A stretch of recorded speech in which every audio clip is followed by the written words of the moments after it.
Alright, here we go. Some more mathematics. This is just a continuation of the Introduction to Arithmetic series, or series in general, and we looked at arithmetic series. This is going to deal with something new, a new kind of notation that you probably have not encountered before, and that notation is called sigma notation, also known as summation notation, and it uses this Greek letter. This is the Greek letter sigma. So that's why it's called sigma notation, and sometimes it's called summation notation because it's telling you this Greek letter, when you see it in mathematics, is giving you a command, and that command is to sum up all the terms, which just means it's telling us to add. So summation notation, sigma notation, they are the same thing. Sigma notation in mathematics means to add up all the terms, and again, it's just a shorthand way of writing it. So if I had a whole bunch of terms here, and I wanted to say, okay, look, I don't want to list me adding. I don't want it to show adding repeatedly over and over again. So what I can do instead is I can say, look, this guy right here, this sigma, is telling me to do this repeated adding for all of the terms. And there's a bunch of things going on here. We've got this k. This could really be any letter down here. You're going to have a number, and this for now generically is a letter, but there will usually be a number up here. And this is again generic, but it will usually be an equation.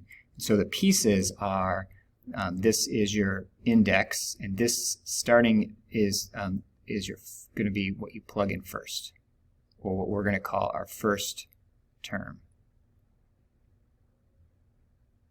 So in this case, if I put a 1 in, I'd have u sub 1, my first term. And this is going to be a number, that's my ending index, or my last term. So usually there's a number up there, like it could be a 5, which means if this were 1 to 5, I'd be adding up 5 terms. So whatever this is your last term, you plug it in. So in this case, it's an n. If I plugged an n in here, I would have my u sub n term. So that would be my last term. Again, that was my first term. And all of this, this sigma here is telling me to do is to take every integer between the 1, or whatever the number is here, and the number here, and find all of those terms and add them up. So this is just a much shorter way to write this expression right here. So just kind of quickly, if I had this, and I went, I guess I could do proper n equals 1 to 3. What that would mean is that this is the expression I'm evaluating. This is supposed to be an n. It's going to tell me to plug in 1 first. So if I plug 1 into this, I would have 4 times 1, which is 4. Then it's telling me to do that all the way from 1 up to 3. So I would also have to plug in 2. If I plugged in 2 to this, I would have 8. And I would plug in 3, I would have 12. And notice I added the pluses. That's what the summation, or the sigma, is telling me to do, is this 1 through 3, the terms, first term, second term, third term, add them up. If I add that up, I get 24, and I'd have my sum. This is just a shorthand way of writing that. This is a little bit of a joke. These are the terms of my sum, not the tears of the sun. There's a movie with Bruce Willis, if you know who he is. Okay, moving on to reality. All right, so on your note sheet, there's some properties. I think I put 2 little boxes for properties. This is the first box. For your properties, it is adding a summation. So this is property number 1. It's adding. So notice I have 2 things that I'm adding. This means I have 2 different expressions I'm adding together. It could be anything. It could be like 5n plus 3. It could be 5x squared plus 2x.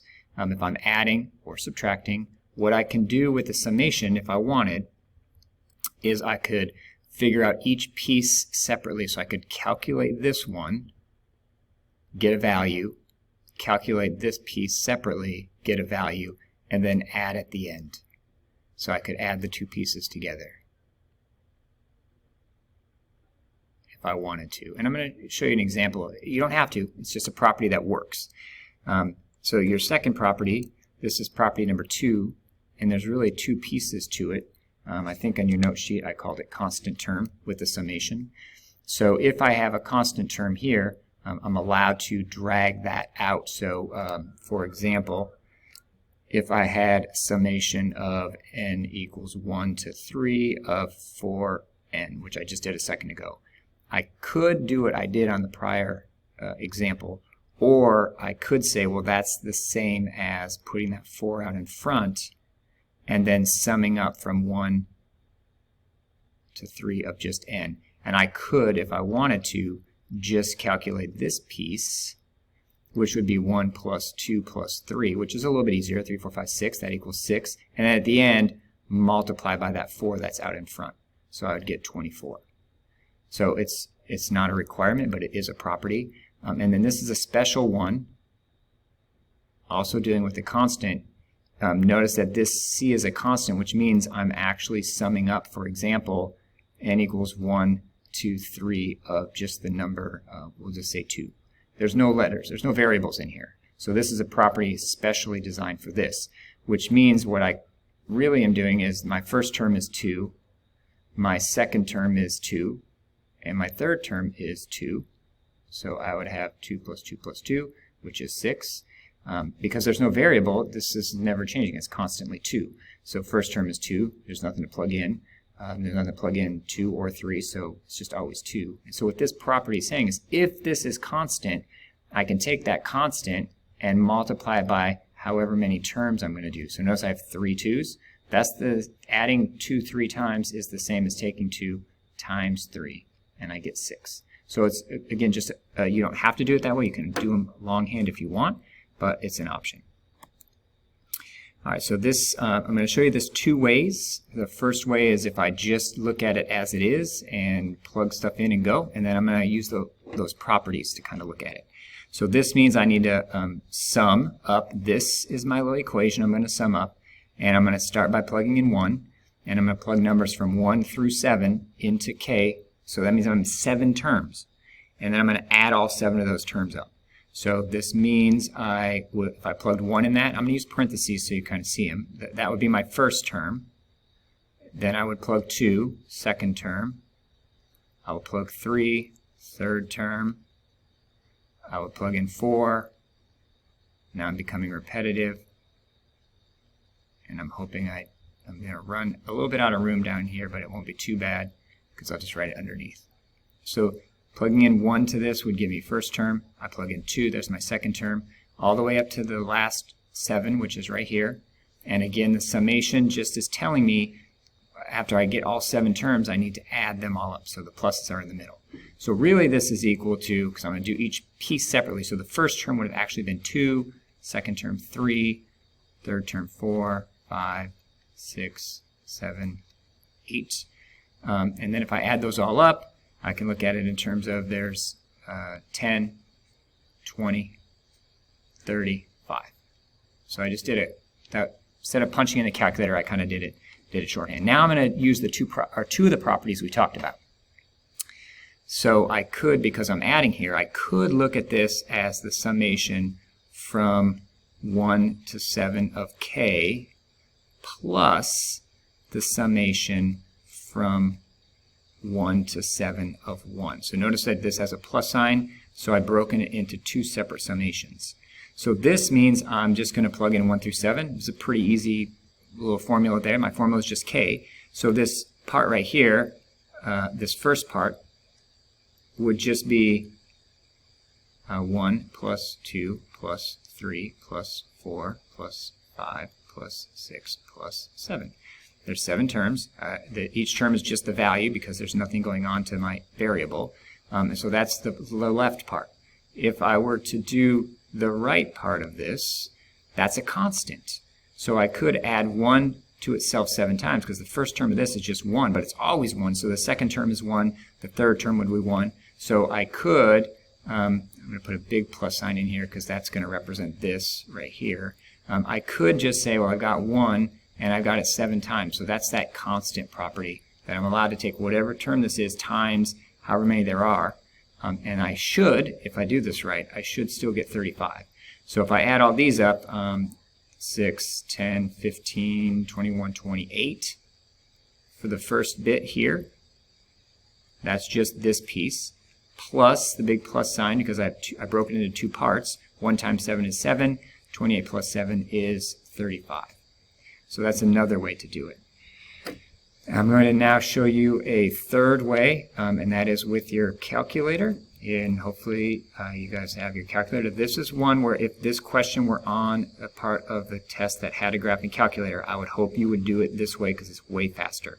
So if I hit math, under math, if you scroll way down, there's a summation. It's down by where we used log base last year in Algebra 2. See, there's the little sigma right there. So you choose summation, and it gives you that formula. So I'm going to use the letter x. I want to start with 1.